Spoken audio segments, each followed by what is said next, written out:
Look, just like when we saw the PlayStation 4 originally announced, when they said they're sharing games and blasting the platform, the games to the other person, it's like, oh, that's fantastic.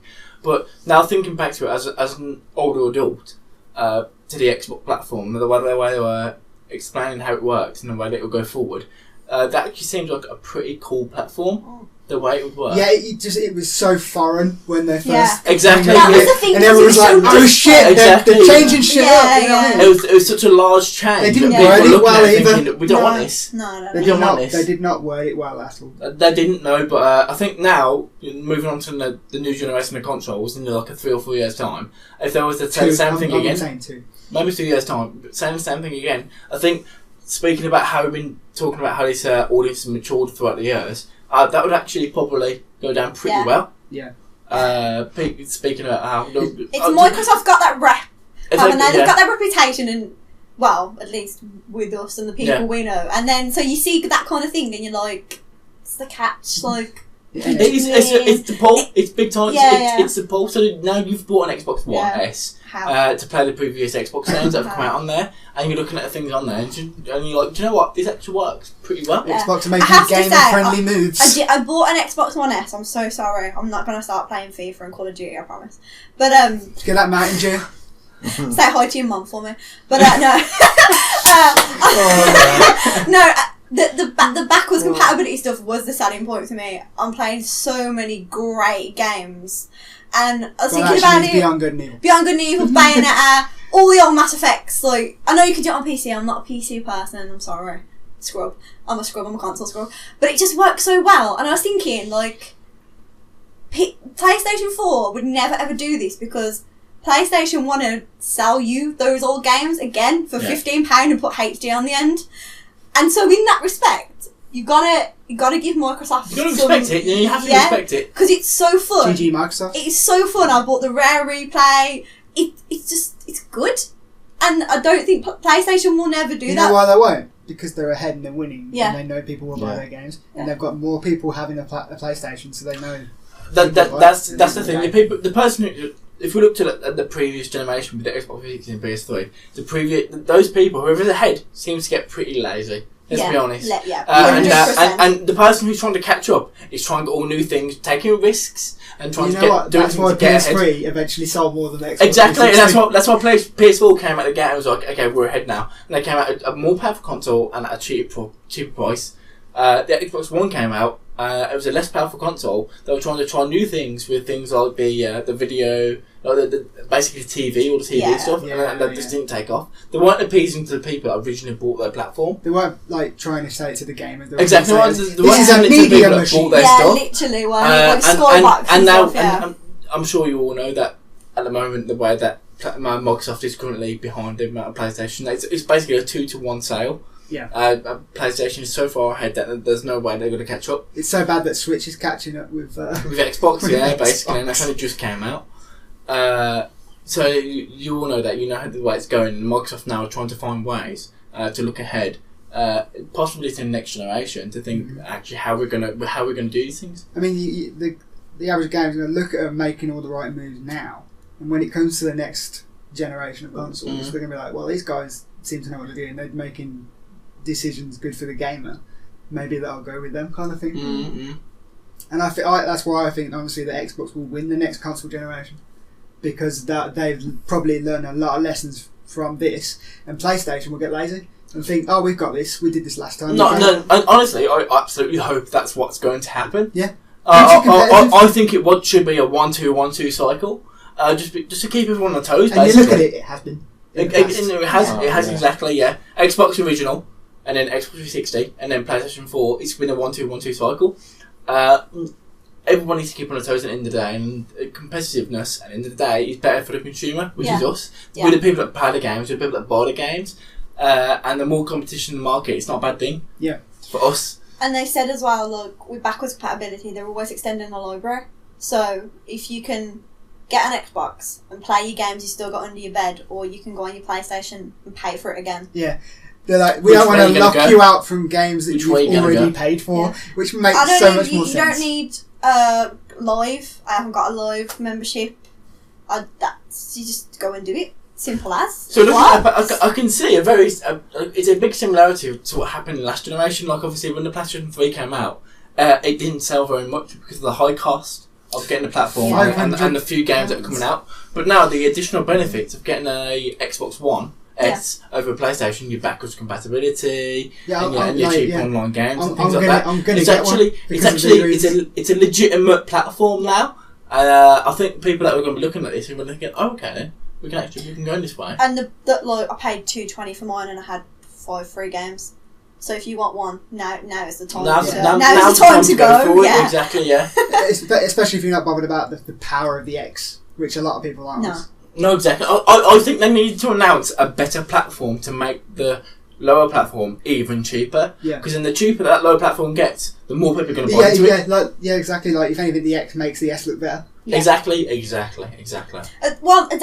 Look, we watched D3, and I was like, nah, the X sucks. For the 1S. Just gonna go and get an S, and that's exactly what I did. It doesn't seem worth the money at the moment, but the S has gone down in price, and that does it plays all the same games. Exactly.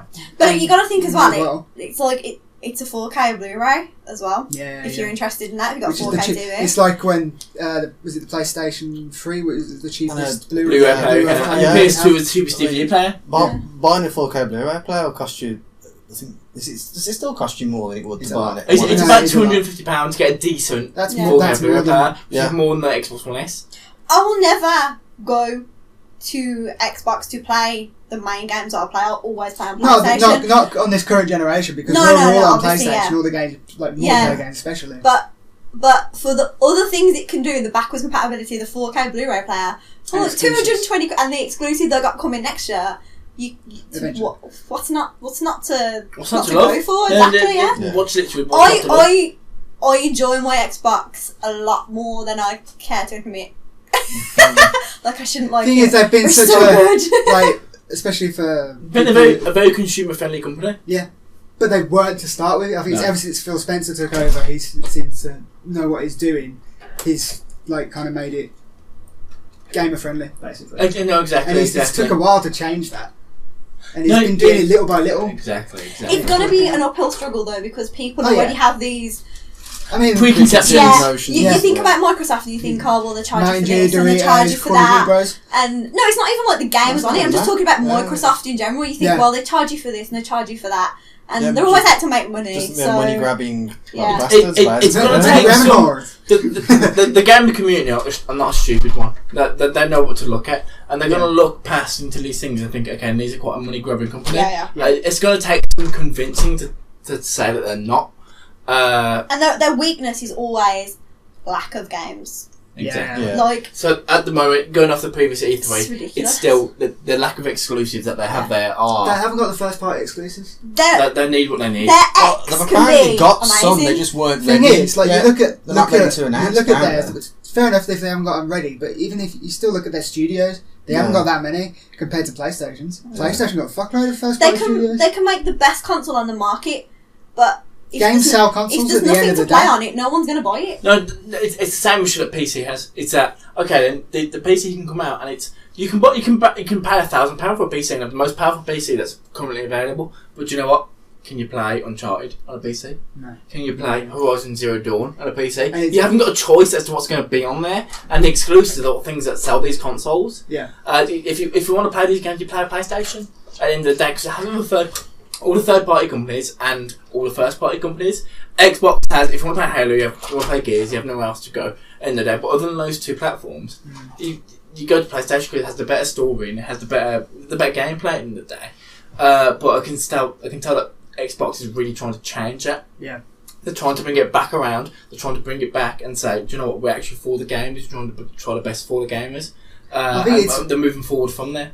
They're doing it because they need to as well. Because at the end of the day, even if any of you have seen an Xbox dashboard, it's confusing. It's still bad. It was bad when it first came out, but it's even worse. It's literally just, do you want to buy this game? Do you want to buy this game? Oh, you play this, so you should buy this. It's like advertisements all around. Not even for games. There's just adverts on there, like you see on the TV. It's trying to sell you extra things. Literally, that's what I'm saying. But it's it's so in your face, like consumerism, like money. The dashboard it's not intuitive. It doesn't make no sense how they've done it. Whoever designs that dashboard, they need to sack them and hire in someone else. It's not a nice interface to use. Whereas PlayStation, it's nice. I don't know whether that's because we got used to it. Like, it's not. No, I think the game community can kill people and they can see what's trying to happen. I'm not trying to make excuses. We're not haters on Xbox here. The previous generation, Xbox 360 generation, we were all mainly Xbox 360 players. We could see the way it was mainly going. It was heading towards mainly Xbox 360 people. But as soon as they announced PlayStation 4, the Xbox One, we saw where the gamer focus was. We saw where gamers were mainly looking at and where the games were going to be, and we just followed where that was. We think that kind of maybe Microsoft lost the way a little bit. Yeah. Exactly. And honestly, didn't see where their money was. That's what it all comes down to. And they didn't see where their money was. But now, looking forward, Xbox are probably going to be getting that a little bit. Yeah. They're going to bring out the Xbox One X. Of course, they had to bring that out. They had to bring out an answer to the PlayStation 4 Pro. Yeah. They couldn't stand the market without an answer to that console. So they came out with a more powerful console.